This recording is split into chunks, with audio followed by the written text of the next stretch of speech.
नहीं, मैं इसको भ्रामक विज्ञापन नहीं मानता। मैं बता रहा हूं आपको स्वामी रामदेव की गलती क्या है। उनकी सबसे बड़ी गलती यह है कि वो समय पे धूर्तता नहीं सीख पाए।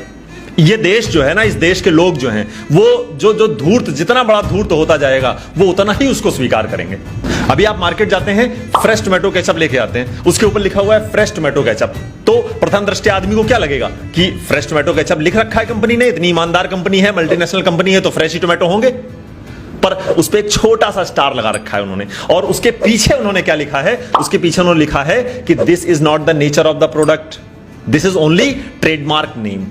और ये इतना छोटा लिखा है कि आप माइक्रोस्कोप लेकर के ढूंढेंगे तो भी दिखाई नहीं देगा आपको।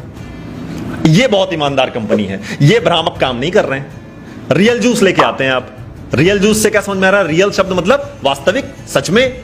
इसमें तो फल होंगे, फलों का रस होगा, वो चीनी का घोल पिला रहे हैं आपको। फिर वो एक छोटा सा स्टार लगा दिया है उन्होंने, और पीछे लिख दिया है कि this is not the nature of the product, this is only trademark name. यही धूर्तता स्वामी रामदेव नहीं सीख पाए समय पर।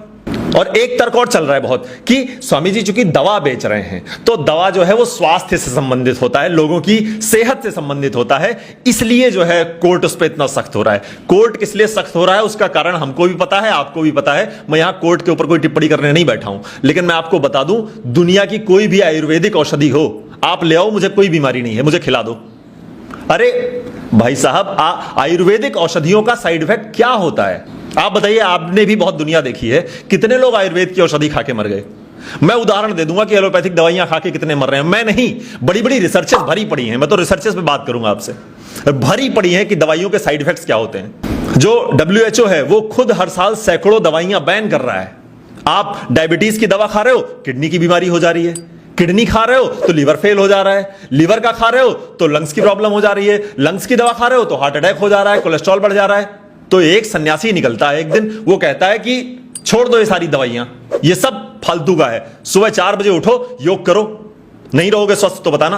अरे लाखों लोग इस देश में स्वस्थ हुए हैं, 10,000 साल से आपके शास्त्रों में जो है योग लिखा हुआ है, योग दर्शन है, बहुत सारे अलग अलग बातें, आसन, प्राणायाम, प्रत्याहार, धारणा, ध्यान, समाधि सब है। लेकिन किसको पता था? एक सन्यासी आया, उसने इस पूरे देश में योग की अलग जगाई, योग घर घर तक पहुंचा दिया उसने।